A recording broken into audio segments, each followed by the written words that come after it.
Come on. Oh, we're live. Hey, sorry, it startled me. StreamYard said it wasn't working.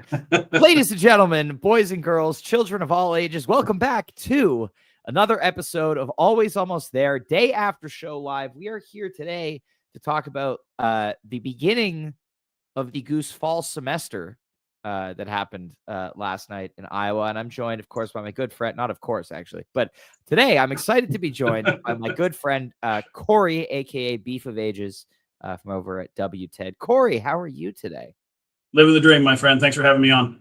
No problem. And I'd like everyone to appreciate your background. That is not a virtual background. That is the bar in your basement.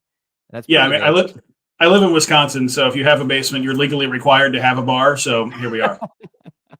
Oh, amazing. Well, of course, Wisconsin is not that far from Iowa, which I learned about a year ago. It's a 3-hour and 45-minute drive. Ask me how I know.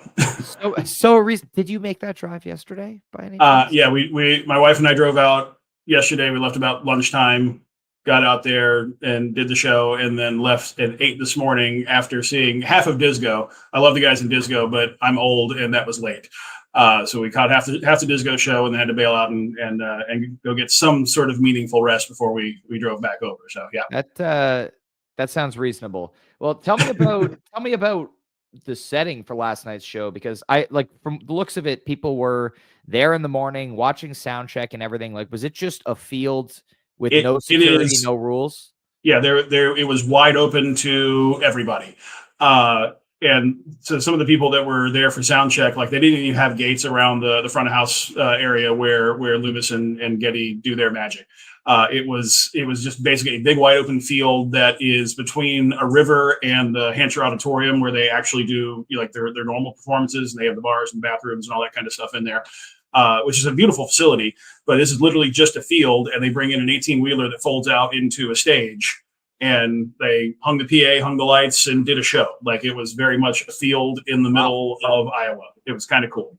That's awesome. And I mean, this is a hell of a way. Like, if you're a student at the University of Iowa, and you I don't know that they have I don't know they have an appropriate appreciation for how hooked up they got by this. Yeah, like this is pretty good. Like, my freshman year of university, it was like some random electronic duo I'd never heard of that wasn't very good. There was for mine, which was about 1.4 billion years ago, there was a DJ of questionable quality, yes. And it was like in two like old PV speakers that like had a tweeter like blown out in one of them. It sounded terrible. There was no it was awful. This was, as you would expect with a Goose performance, a professionally produced show. Yes, and it's Goose. Like, this is hard to. You can't really do better for a university fall semester welcome concert. even some of the kids walking around, because before they had the drum line open the show, but the university president came out and said, yeah, how many freshman students do we have here? And there was a smattering. There was probably 100 freshman students out there. It was like, you guys have no idea what's about to happen. And a lot of them stayed for the whole show. Like, it did clear out eventually, but like a lot of them stayed for the whole show, and people were dancing around, having a good time. Like, it was great. It was amazing. It was exactly what you would have expected. Yeah. Awesome. How many people would you say were there, if you had to guess? I would say somewhere between 2,000 and 3,000 at peak, because it's a big field. So everybody was spread out, lots of room. Everything was cool because you could bring your own. Like, my wife and I brought camp chairs in. We brought a cooler with some waters, and technically speaking, alcohol was not allowed, so I didn't bring any alcohol. Moving on. I hope there's a statute of limitations somewhere in there, but it was a very kind of wide open thing, and there were a bunch of people because it rained probably 20 minutes before the drum line got started, and so there were a bunch of people just hung out in the auditorium. There's a big balcony there where they have a couple of bars. People just watch the entire show from up there. It was a nice wide open space. If they ever went back there again, I can't imagine that happening. If that ever happened, I'd make the drive out again. It was a good show. Awesome. Yeah, I mean, next time you hopefully get 2 sets. But I mean, so I was wondering, when I heard it was 1 set, 2-hour set, and I wasn't able to listen live last night. And I just want to extend huge thank you to you for running a Mixler stream for everybody at home last night. Much appreciated. And also shout out to Michael Basty, the great and powerful Michael Basty, who also simulcast it on WTED. So we had there were like almost 450 people listening concurrently at one point. So we had a lot of people on. It was great. Hell yeah. And they heard you getting excited about the show, which is I I did try to keep my outbursts to a bare minimum, but that Creatures, man, and we'll get to that. Yeah. Yeah, and shout out to, I think his name is Todd.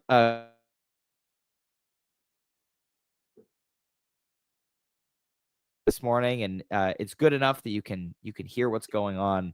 Yeah. You can get the show. So for having, yeah, and so like there were a couple of guys. I think Todd was one of them that had some like actual professional like taper recording gigs, like you used to see at Dave Matthews shows, where they had like 8 mics on a boom mast and all that. So there was some of that going. I don't know where any of that stuff is, but hopefully there's some good quality recordings until hopefully we get boards. I mean, we've had a boards drought since Westville. We have not seen Newport. We have not seen Park City. We have not seen Philly.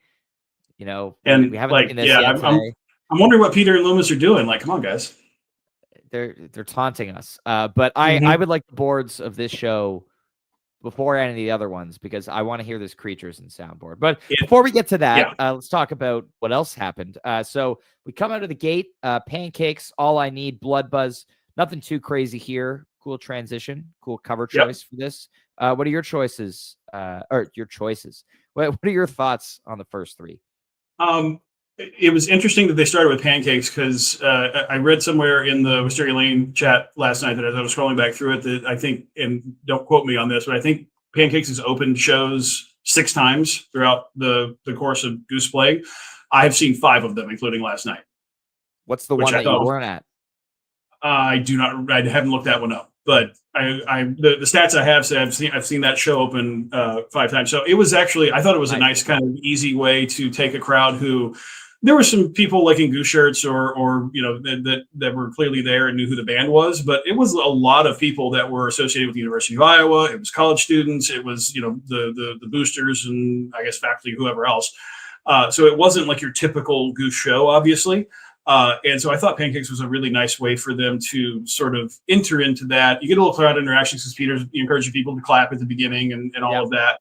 And it was a nice way to just say, hey, we're actually a band that plays really good music. And here's a nice song with a jam in the middle of it that wasn't anything insane, but it was good. And it was kind of just a nice sort of entree, as opposed to maybe them coming out at Madison Square Garden and playing Factory Fiction, just ripping all our faces off, right? Yes. It was a little bit of a more gentle approach, I thought. Hi, how are you? Yeah. Yeah. Exactly. And then All I Need, Blood Buzz. I hate that they ripcornered All I Need into Blood Buzz. Blood Buzz is, for me personally, it's a catchy song like that. It sits in the back of my head, but it's not my favorite cover that they do. But the All I Need was good.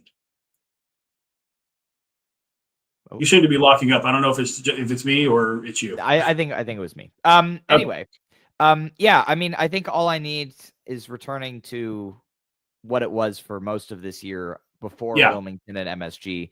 And I say that just off of this one version. I'm hoping that that's not the case going into fall tour, and that we see, you know, some bigger versions, because Wilmington. Yeah. At podcasting.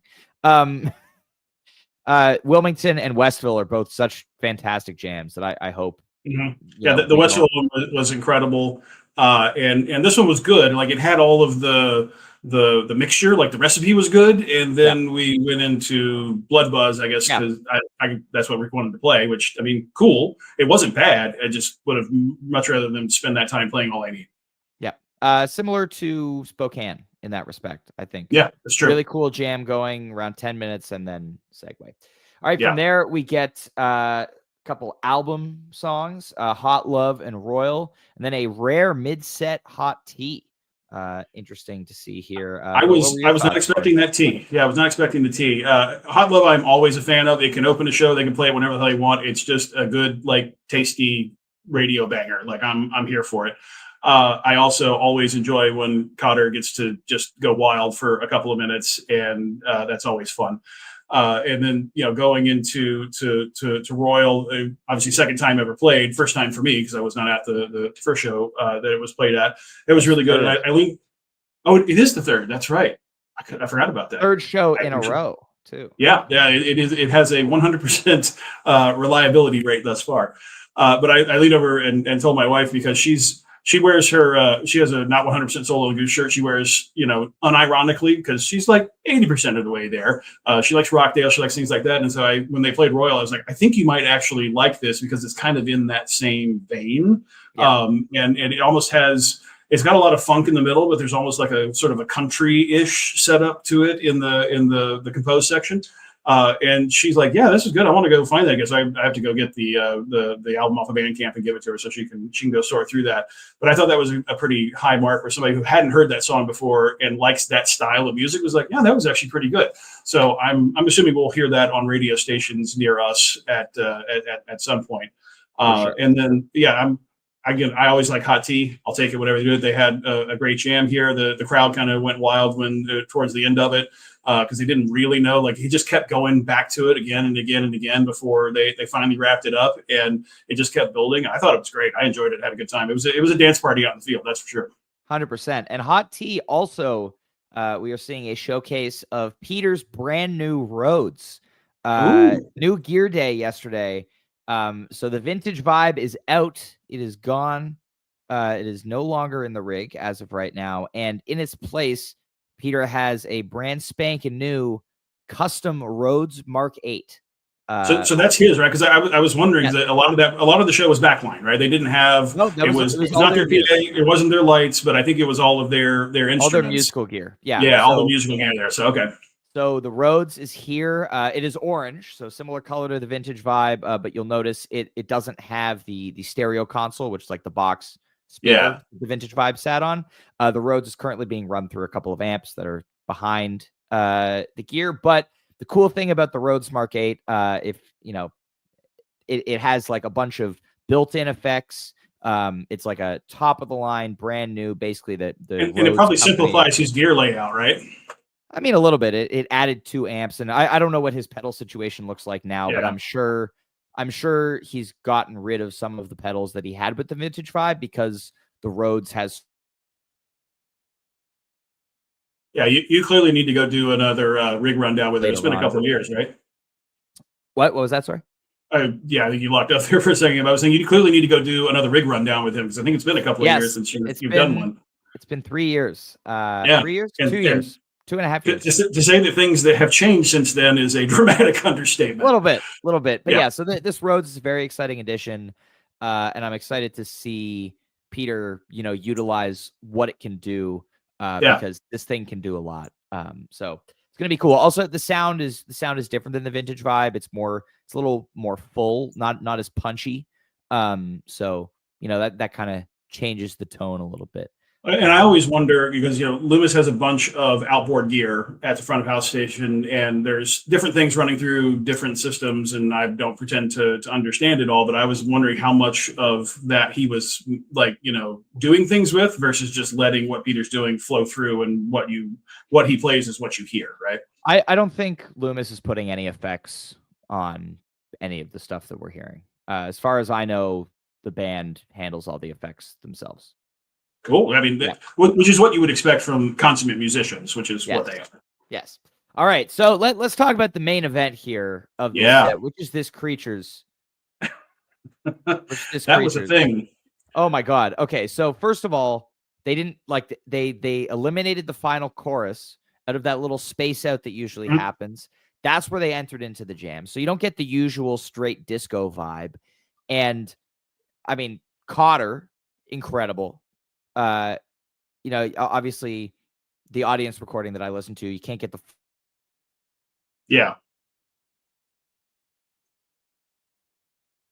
the way that they transitioned from that space, kind of, again, riding what Cotter's doing into just an absolutely phenomenal sustained peak. That's not just like a standard, Rick shreddy peak. Like this is full band improv, like beautiful bliss jam.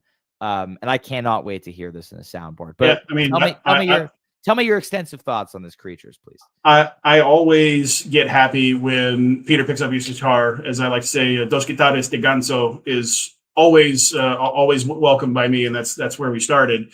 And to your point, like especially when they got, I guess about halfway through that jam, it was a full band experience. It wasn't Rick soloing. It was a whole thing. It reminded me a lot of Your 2025 Jam of the Year, Matt Yvonne from Milwaukee. That's not a hasty rank. That's just facts, and you'll just have to deal with it. But moving on, that the Matt Yvonne from Milwaukee had a similar thing where it was the whole band just powering through together, and this Creatures got a taste of that, to the point where there were people around me that were just, they were either students or whatever it was. They were just casual people who were there, and they were looking around going, "Holy crap, what was that?" I think when it finally ended and people that were on the mixer last night heard me, 'cause I was trying to be quiet, obviously, because there's a live mic sitting next to me, and so my wife and I are trying not to bother that too much. But I couldn't help myself, and I think I said something to the effect of "God damn," and that went out, and everybody was laughing at me, which was appropriate. But it was just one of those things where I couldn't help myself, because it was one of those jams that just absolutely blows your face off in a way that I don't think that crowd was really expecting, because there was a lot of great music leading up to that point, but there was nothing quite like that. That was the special moment of the evening, at least for me. I frankly wasn't expecting anything on this level either. Like I was hoping that like possibly we'd get a jam to put on my playlist, but like I didn't think we would, given it's like a one set show. For the university. And when you followed it, right, yeah, and when you followed it like with the mid-set Hot Tea, which was an interesting choice, and then we went into Creatures, I was like, okay, I don't know what's happening here, but it's Goose, so I'm just going to listen to it and enjoy it, and I did. And then they did that, and I said, I see, okay, all right, it was almost the exclamation point before we even got to Arcadia or Sham or any of the other things that happened later on. Yep, 100%. Yeah, I can't wait to hear this. I can't wait to slot this into my playlist. I hope they drop the boards, because it's worth it. I think it will make the bracket this year. I don't see how it doesn't. Without a doubt. And yeah, those of you who have not heard the audience recording yet, get ready, because this is some shit. All right, and then our last few songs, the show Slow Ready and Arcadia to close out the set, and an encore of Shamma. Corey, what are your thoughts on these last few? So I thought that they had a 10 p.m. curfew. It turns out it was 10:30. And I don't know if that was like, it was always 10:30, or they just said, oh yeah, we're gonna go past it, and everybody was like, cool. I don't know if any of that happened at all, but they played until 10:30. So when they started Slow Ready, I was like, they have like 8 minutes. We're not gonna get to anything that resembles the fast segment or Goose or whatever they were gonna do. But then they just kept going, and it was really good. But I felt like it was abbreviated in some way because they wanted to get to Arcadia. Right. And Arcadia had much more, I guess, oomph behind it, especially at the end where Trevor comes back in with that, the ending riff, where it was one of those things where it was almost as good as the Creatures, not quite there. Like they got almost there, but it was a very, very good Arcadia. And that's one of the things I'm really loving, like especially the end of the summer tour. Arcadia's kind of built over the year from my perspective anyway. And this continued that trend. So I'm loving seeing Arcadia come back into what it used to be in like 2021, 22. Yeah. I think this one definitely could have been a little longer. I think again, they didn't have the time with it, but definitely above average. They were in the space for it. I think if they were doing a regular show where they didn't have that kind of curfew, it would have went probably 3 to 5 minutes longer, I would assume. 100%. And then we got Sham at the end. Who doesn't love Sham? Sham is always a good time. I think a lot of people were like, what, is this a Goose song? Or like, no. Animal House. Yeah.